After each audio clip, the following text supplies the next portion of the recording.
안녕하세요, 해광철 의원입니다. 요즘 손금에 대해서 신뢰성을 가지는 분들이 상당히 많아지고 있습니다. 다른 학문에 비해서 손금은 간단하면서도 직접 눈으로 보고 확인할 수 있고, 또 그렇게 확인해 보니까 내가 살아온 길과 나의 성격과 특성하고 잘 맞아 떨어지더라. 그래서 요즘 손금에 대한 관심들이 상당히 많으십니다. 우리 동양 철학 역사가 대략 5000년이라고 하면 손금의 역사 또한 2500년이 훨씬 넘을 정도로 손금의 역사 또한 상당히 장구합니다. 그러면 오늘은 인류가 언제부터 손금을 연구하기 시작했고 어떠한 과정을 거쳐서 오늘날에까지 이르게 됐는지 그 핵심적인 역사를 짚어보도록 하겠습니다. 자, 손하면 두뇌하고 직접 연관되어 있어 가지고 상호 긴밀한 작용을 한다고 그랬습니다. 두뇌에서 지령을 내리면 손은 수행하는 역할을 해요. 두뇌가 주인이라면 손은 하인 역할을 하고, 두뇌가 메인 역할을 하면 손은 서브 역할을 한다. 하지만 손을 통해서 두뇌로 전달되는 경우도 있어요. 예를 들어서 손으로 뜨거운 것을 만졌다?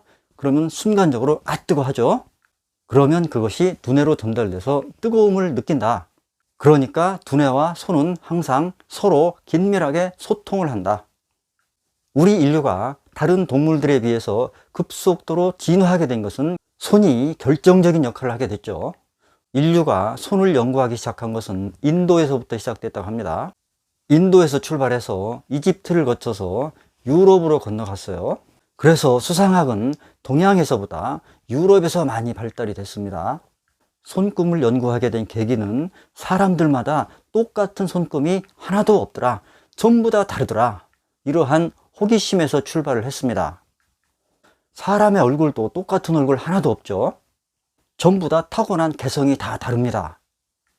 그러니까 다 다른 손금을 분석해보면 그 사람이 어떤 사람이고 어떠한 특질을 가지고 있고 어떠한 재능을 타고났고 어떠한 매력과 어떠한 질병에 소인을 타고났는지를 알 수 있지 않을까라는 호기심에서 출발을 하게 됩니다.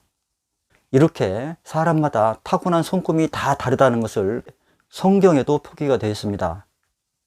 욥기 37장 7절이 바로 그것입니다. 그가 모든 사람의 손에 표를 주시어 모든 사람이 그가 지으신 것을 알게 하려 하심이라. 즉 신께서는 손에 손금이라는 저마다의 다른 표시를 주심으로써 그 사람이 지은 것을 알게 하심이라. 즉 손을 보면 그 사람이 어떠한 사람이고 어느 방향을 향해서 가고 있는지를 알 수 있도록 표시를 해 놓으셨느니라, 이런 뜻이겠죠. 그래서 옛날 중국에서는 인장이나 서명 대신에 지장을 찍었죠. 우리나라에서도 마찬가지입니다.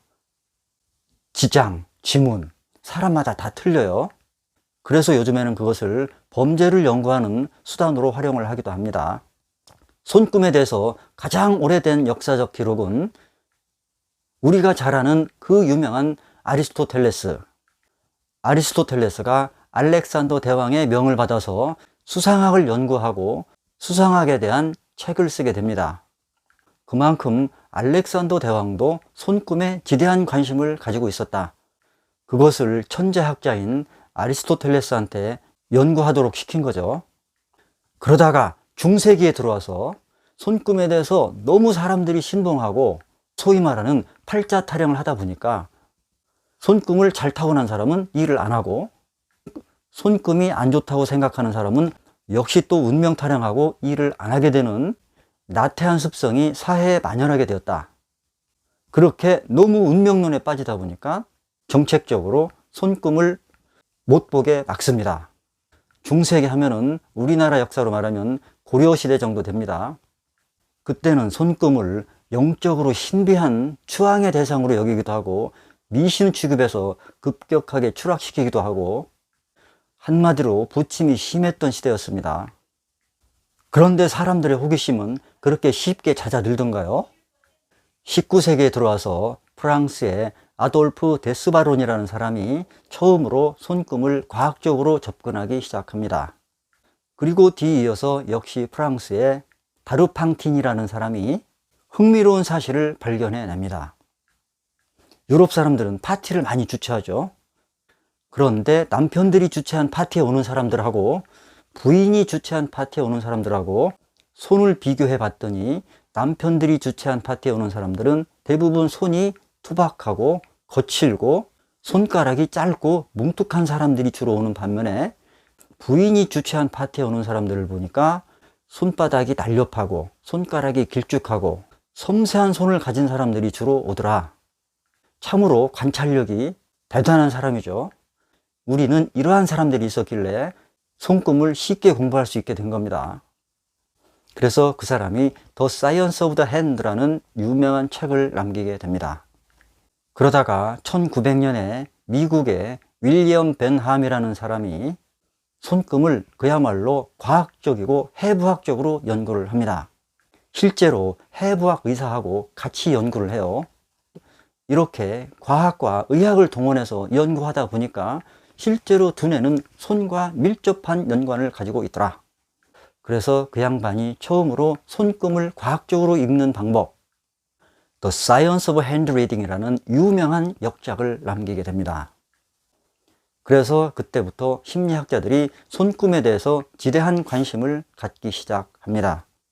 그 당시 독일의 칼 구스타프 카루스라는 학자가 손가락은 의식의 세계를, 손금은 잠재의식을 나타내 준다는 것을 규명합니다.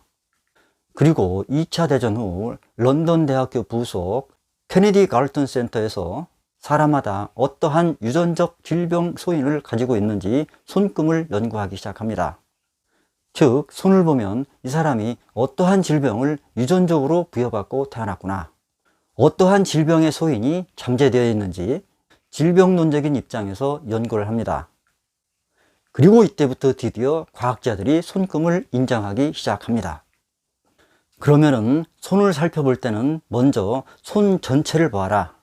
즉, 손의 모양, 색깔, 크기, 길이, 질감, 탄력, 이런 것들을 먼저 봐라. 즉, 미시적으로보다 거시적으로 먼저 봐라. 요즘도 많은 분들이 질문하는 부분이 오른손을 보냐, 왼손을 보냐, 남자는 왼손, 여자는 오른손을 보는 거냐. 결론은 양손 다 본다입니다. 그런데 오른손잡이는 오른손 위주로, 왼손잡이는 왼손을 위주로 보는 것이 더 중요합니다. 오른손잡이의 경우 오른손을 액티브 핸드, 왼손을 패시브 핸드라고 그래요. 또는 메이저 핸드, 마이너 핸드, 이렇게도 말합니다. 중요한 것은 왼손은 타고난 재능, 기술, 이런 것을 나타내고 오른손은 활동, 직업 영역, 사회생활 이후의 양상을 보는 것이다 라고 생각하시면 됩니다. 그러니까 오른손을 doing이라고 한다면 왼손은 thinking이라고 표시를 해요. 즉, 왼손은 타고난 선천적인 재능, 사고방식을 뜻한다면 오른손은 행동 능력을 뜻한다. 그런데 양손 모두 손금이 계속 변하죠. 그러니까 항상 양손을 같이 봐야 된다. 그 다음에는 손의 모양을 보는 것입니다. 손의 모양은 크게 손바닥 부분과 손가락 부분을 나눠서 봐요. 자, 손바닥 하면은 이 손바닥이 정사각형 모양이냐 아니면 이렇게 길쭉한 형태냐. 손바닥이 길쭉한 형태다. 그러면 예술적인 재능이 뛰어나다.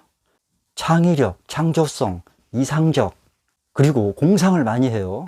행동력하고는 거리가 멉니다. 반면에 손바닥이 이렇게 네모졌다. 그러면 직설적인 행동파입니다. 도전적이고 자기가 목표하는 바를 향해서 열심히 일하는 사람, 현실적인 사람, 스태미나가 왕성한 사람, 활동적인 사람, 이런 것을 나타내줘요. 그 다음에는 손가락의 길이입니다. 손가락의 길이는 이 손바닥의 길이하고 비교를 하는 거예요. 그런데 이 길이의 비교를 하기가 상당히 애매합니다. 손가락을 이렇게 겹쳤을 때 이 손끝이 이 손바닥 밑에 보면은 약간 움푹 들어간 데가 있습니다. 요 부분이요. 요 부분까지 오는 것이 정상길입니다. 요 부분까지 이렇게 오면 정상이에요. 이거보다 더 밑으로 내려온다? 그럼 손가락이 길다. 여기를 못 미친다? 그러면 손가락이 짧은 거겠죠. 손가락이 길면 일을 섬세하고 완벽하게 처리한다. 끝마무리를 잘한다. 설렁설렁하지 않는다. 책임감이 강하다. 이런 뜻이고요. 손가락이 짧다. 그러면 굉장히 성급하고 일을 후닥닥 처리하려고 한다. 항상 바삐 움직이고 남들 일에 참견하고 오지랖이 넓은 거죠. 일을 대충대충 서둘러 처리하려고 한다. 물론 장단점이 다 있습니다. 과정을 중시하느냐 결과를 중시하느냐, 그건 사람마다 다 달라요. 그래서 손가락 길이가 중간 가는 사람, 뭐든지 중간 가는 게 최고라 그러죠. 이러한 사람들은 차근차근 느긋하게 일하는 성격 플러스 성급하게 일하는 사람들의 성격을 같이 가지고 있다. 즉 일의 경중이나 사안에 따라서 그때그때 다르게 적용하는 융통성을 가지고 있다. 또 마음에 들면 정확하게 세밀하게 완벽하게 일을 추구합니다. 하지만 마음에 들지 않으면 대충대충 설렁설렁 하는 경향도 가지고 있다. 제가 바로 그렇습니다. 이렇게 우리는 손을 보고 그 사람에 대한 여러 가지를 알 수 있습니다. 그러니까 손은 보여주는 언어죠. 즉 우리는 손의 언어를 통해서 그 사람에 대한 많은 정보를 알 수 있습니다. 그러니까 우리의 손 상당히 소중하죠. 감사합니다.